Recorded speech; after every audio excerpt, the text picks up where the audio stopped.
Hi, my name is Linda M. Dean. I'm a poet, an essayist, an editor, and a children's writer, also known as the Summer Storyteller. I was born in England. I live and create in Barbados. Observation of light and other elements of nature feed my storytelling, be it about home, love, longing, or migration.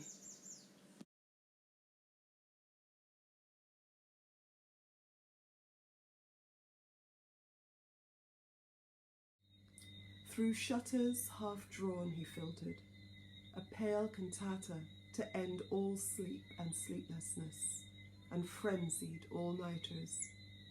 Watch him tease away the veils, strip them sotto voce, like darkness by degrees from chapel house rooftops and palm trees, the land reclaiming, if not its lie, then the familiar half-truth of its topography. She'll open to him, of course, tilting as sunflowers do, helpless, wide, to full-throated chorus of heat and light.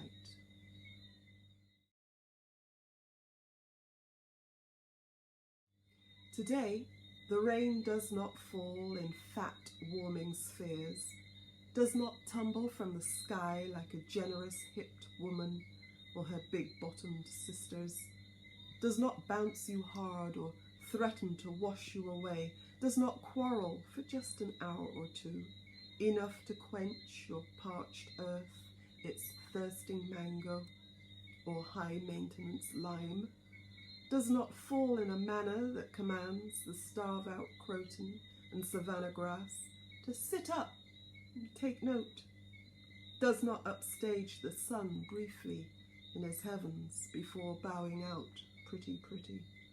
Today, it is a pallid blanket, wringing itself uneasy and unceasing.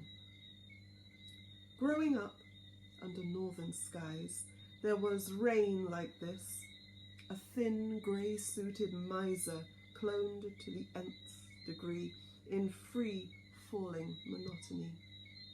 It's raining would come the sigh, or the empty resignation, and it would be, again, a sign to pull curtains on the day.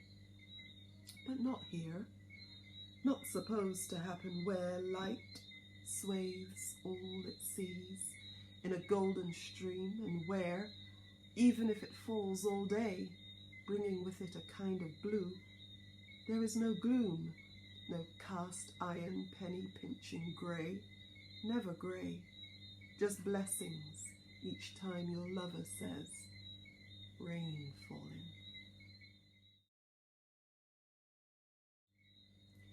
This next poem is inspired by the sight of the rain falling while the sun is shining. A shock of sunlight through afternoon rain showers diamonds, crystal shards, a broken brilliance of glass. The hot tar glistens, and the sparrow's eye gleams at water dappling in the palm of a fallen breadfruit leaf.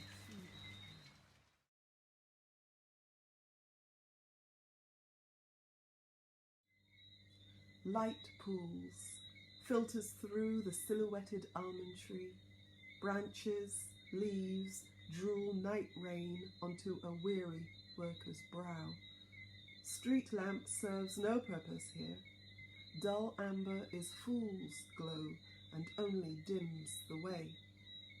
This other source elevates head and leaden feet. Did some unseen, all-seeing force just flip and switch the sky to liquid crystalline, so that instead of puddled concrete, she might alight onto a pock-marked moon, splashed there, right there on the step. Bright, so bright your trick of eye, playing upon the host of shapes and shadows shifting tonight.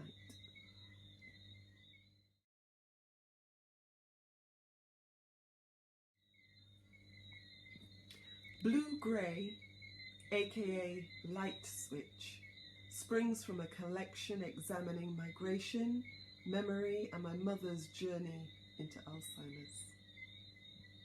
A full 5 years apart, they checked the box marked blue for Bury Me Under Blue Sky, with the cane sugar light shimmering, a flaming peppered sauce, a honeyed golden guava jellied, a fifth of rum for Lernand, and held up to the sun.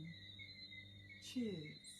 They signed the paper, here and here, and set out for old mother country's golden opportunity of grey, gunmetal, slate, pale, uniform, standard issue, Arctic, cloud, and battleship against a swatch of distant sun.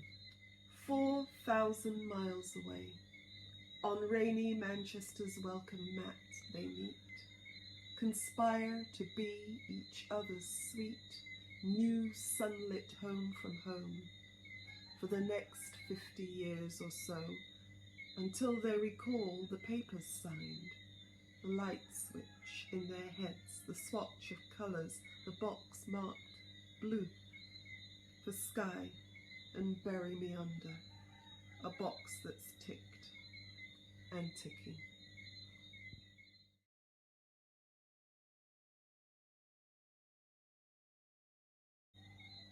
I have very bad eyesight, and I find that I see things generally not as they are. And while it can be alarming at times, I do get some fascinating ideas for poems. Okay.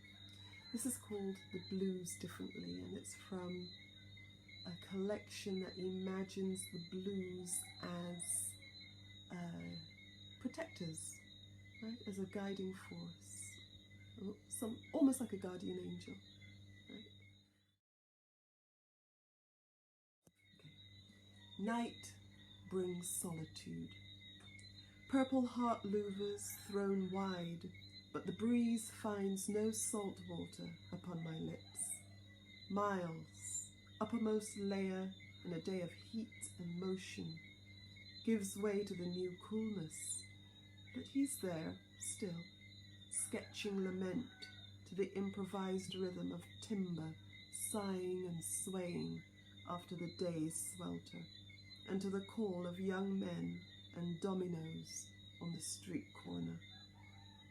From across the road, the fixed street lamp, the one that used to flick on, off with neon frenzy, spills its fluorescence over the tangled vine of passion fruit that frames the front porch. Amber cascades into woodwork, and the doorstep flows like a burnished river, a sultry first prize, and for a moment the glister beguiles, like last night. And you, crashing the party, sending sound and light skidding, slamming to the background, leaving only a solitary glow and a pulse somewhere racing.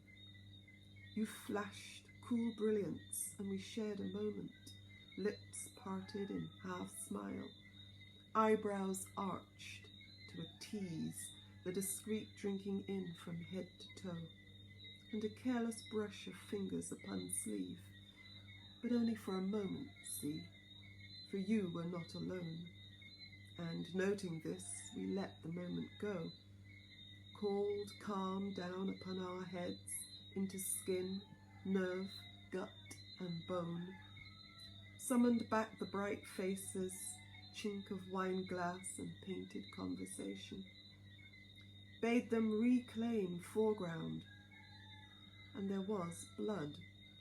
It could be heard slowing in our veins, and there was song.